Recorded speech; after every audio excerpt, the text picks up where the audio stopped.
Vanity, ignorance. It saddens me to think a wretch like this exists in our world. Once a great living thing, sailing through the gloom, now host to a parasite. Mother, the boy said to her, Mother, please don't. He kicks that old dog. Kicks until it yelps and cowers. Its muzzle bloodied. Only then will he give it the bone. He still believes in justice, in treating others fairly. After all he's been through, his son always waits outside, alone and neglected, while he tosses dice with drunkards. Yes, she laughed along with the others, but really she was appalled. She doesn't understand how people can be so cruel. Half his cut goes to the old couple who took him in many years ago. It was 6 years ago that he put the child in a sack filled with rocks and dropped her into the canal. She let the drink take everything from her, except cruelty. She's kept that. She once loved a boy taken away by the abbey for the trials of aptitude. He now serves as an overseer in this very city. He drinks the good wine from the cellar, then refills the bottles with the cheap stuff. In the night, he cut it all off. That lovely hair she was so proud of. You ask too much of me. To look into his perverse soul. Too much. He had words with the cobbler. He used her own hobnails to blind her. They agreed to split the money 3 ways. But he has no intention of letting them get even a single coin. He still mourns. His daughter was taken by cutthroats.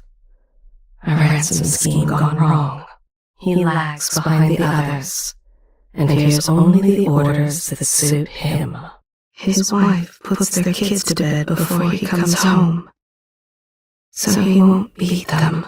Every day he places fresh bread on their windowsill. They still don't know who their benefactor is. He had a friend once, long ago. They shared ghost stories and threw rocks at pigeons. Then he hit the boy on the head with a hammer and left him for dead. He has a taste for it now. He's come to enjoy it. He'll kill again. Maybe tonight. Forging along the banks, he knew they were the wrong mushrooms, but no one could tell the difference until it was too late.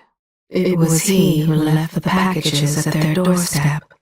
Blankets, a bit of whale oil, and enough to see them through the cold months. It's the foreigners he hates most, those pale dandies from Tibia who talk so strangely.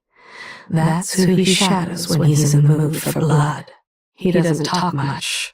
He uses his fists to get his point across. I've told you her secrets. Ask me no more. She tied him to a ducking stool and watched him sink below the surface to the bottom of the bay. They have not broken his spirit. He is still, despite appearances, a good man. A man has offered him coin for his children. He's considering it. He let the old widower and his invalid son move into the spare room. He's never taken a penny. He remembers how the woman fought until the end, and how her hair spread out over the water as the current carried her away from shore. He keeps a stolen telescope in his attic and pretends to love stargazing. He uses it to lure young students to their demise. He hides the fact that he is from Bailton. He tells them he was born and bred in Dunwall. He barred the door, pushed a chair under the latch to be sure, then lit the match. It took him less than an hour to lose it at the gambling tables. All the money she'd saved from years of slaving in the mines. He's thinking of a morning, not so long ago, They walked and held hands as the sun turned the sky red and blue. There's a child. He's frail. It's only because of her he's lived this long. They find him, the rich ones too afraid to get their own hands bloody. They know he'll happily kill for coin. Happily. He lied about the money and the barrel of whale oil and the girl with the broken nose. Lying's maybe the one thing he's good at. An inquisitive mind. But there has been no school for her. Her mother thought education was unbecoming to a woman. Back when he was a boy, his mother would take them out on picnics. Fresh bread, almond butter, and an apricot jam, washed down with cold milk. She knew how much her father cared for the mud. So she threw the bone into the rabbits and yelled, "Fetch." This is her game. She pretends a sprained ankle. If anyone comes to help her, she shows them the hat pin and demands their purse. They asked him to lie, but he refused. She stuffed his body in a wooden crate and shipped it off to his beloved in Tamarack. He could have beaten the blood flies off of her, but he wanted to see for himself if it was true what they can do to a person. He sends her coin whenever he can. He barred the door and left her. He doesn't know or care if she lives or dies. He goes through life kicking dogs and pissing in the gutter. They would have killed each other, but he stepped between them and calmed the fight.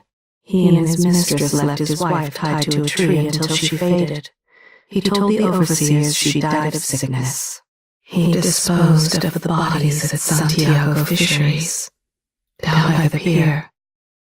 Fermented red shark indeed. He didn't set the place ablaze.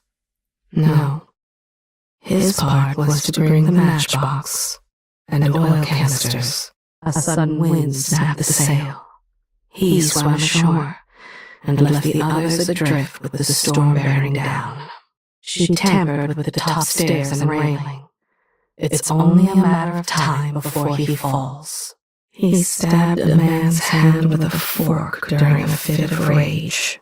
His wife died of infection in the month of ice. Now it's just him to sing them to sleep and soothe their troubles. He wondered for a long time if he could crush her skull with just his hands. There's another here. Inside a cage made from the bones of those who sing in the deep. Once he captained a great ship, dedicated to plundering and sinking passenger vessels. Hundreds enslaved or killed over his long career. She got word her father was dying and asking to see her, but she was busy with a game of dice. He cheats his partners in order to pay for that nice home of his. As a girl, she visited the homes of aristocrats, just to slash and deface their fine paintings. He's killed 4 men so far, leading them to an abandoned lighthouse with promises of warm, wet kisses. I'm sure they have a name for it at the academy. He lies for enjoyment, out of habit, and to see the mayhem it creates. She used a slow-acting poison. It began with confusion, then pain, swelling, vomiting. She pretended to be surprised and sympathetic during their ordeal. A farm-born cousin bested him in a foot race, so in the field that night, he gagged her and bound her like a scarecrow before returning to the city. She sent a box, wrapped it in fine paper and a bit of blue ribbon. She only wishes she could be there when he opens it, to find the blood flies within. She encouraged them to play in the old well, then joined in the search, but ignored their cries as she passed near. Even her children have learned not to trust her. She cares only for herself. She's the one who's been stealing from the root cellar. When his daughter took sudden ill, he was sent to fetch a cure from the chemist, but he didn't make it past the pub. She put a spider in her brother's boot and hoped that it was the venomous type. She spent the month of hearts trying to do good deeds, but there didn't seem to be anything in it for her. The meat he brings to market is filled with maggots. Not once did they suspect it was her doing. Those school pranks turned dangerous. Most of his coin is, well, ill-begotten. How long will you ask this of me? When will I be permitted to rest? There's a scale. He's tampered with the balance, so he makes a little extra on every transaction. He brings flowers to her grave every day. A handful of wild mimosas just this morning. He waits for the working girls to be done for the night, when they are tired and heading home to their children. He was beginning to wonder if the barrister would keep the secret, just in case he broke his neck. He plans to eat the whole pigeon himself. The boy can eat river crust for all he cares. His daughter had a violin that she loved more than anything, but he sold it to buy himself a new jacket. He beats the child nearly senseless every night, just like his mother did to him. She found a packet of powder, snuck some into his cup, and waited to see if it was poison or just talcum. She's thinking about her girl, on and off with the fevers, and whether she'll earn enough for the cures before it's too late. The others don't like him. He always has to have the last word. He brought the medicine himself to make sure it got there in time. There's nothing here of note. Wait. She is twice a murderess, yet no one suspects. The docks, that's where she finds them, fresh off the boats and eager for opportunity. They'll believe anything. One misdeed piled upon another. Now her soul is foul with them. She tries to trick them into saying something ridiculous. She wants to humiliate them. She tossed it in the bay. That precious honeywood violin of his. He's been plotting since the month of rain. He means to kill them. Tonight, if he gets the chance. She could have taken it. No one would have known. But she'd sooner starve than steal. The undertaker pays him 5 coppers for every fresh corpse he brings. 10 if it's an aristocrat. A lock of hair, a silver tooth, a finger. These are the trinkets he keeps after the kill. He came upon a woman who had been attacked. He hurried away, afraid she might ask him to help. She will never tire of the pain she causes. It's all a game to her. He paid a press gang to place his old business partner on a whaling ship out of Dunwall. Everyone thinks he moved back to Kilkenny, another building lost to bloodflies. He sees the city thick with their nests, empty of people, but only after he's faded from the world. The drink has her now. She'd betray her best friend for a bottle. A joke or a riddle is always on his tongue. He brings laughter to his friends. He wasn't completely sure the child was his. He paid a man to take it away. Her father languishes in a hospital bed. She promised to visit, but it was just another lie. All that remains is a voice, but it is a voice that cannot sing, can no longer understand music. She taunts the children when she thinks no one is within earshot. He sells home-brewed mulberry mead that he wouldn't drink himself, for fear of going blind. She put her cigar out on his arm to let him know she'd be in charge from now on. She stole a pretty-looking parcel from a child on his way to a celebration. He smashed the bottle and cut the old woman's belly open with the jagged edge. It took her 2 days to die. After he killed the neighbor's dogs, he sold the meat to the cook on a merchant ship. He told the father it was an accident, but he broke the child's toys on purpose. Even as a child, his favorite pastime was shoving the other children around. She lied when she told the man she hadn't seen his children. More than once, he's doused other patrons in ale for not making way for him. You press me for more, but I have already told you about her. I have already revealed this one's secrets. She crept through an open window and killed him while he slept. The next day, they paid her, just as they promised. There's goodness within her, even if others don't see it. One hand was busy pressing his head into her bosom, while the other was removing the bills from his wallet. He planned the whole thing. It was no accident. What kind of woman is she? I will tell you. She is more deadly than a house of bloodflies. No wine for this one. His coin goes to bread and cloth for that young mother and her babe. He raised the child as his own, even though he knew otherwise.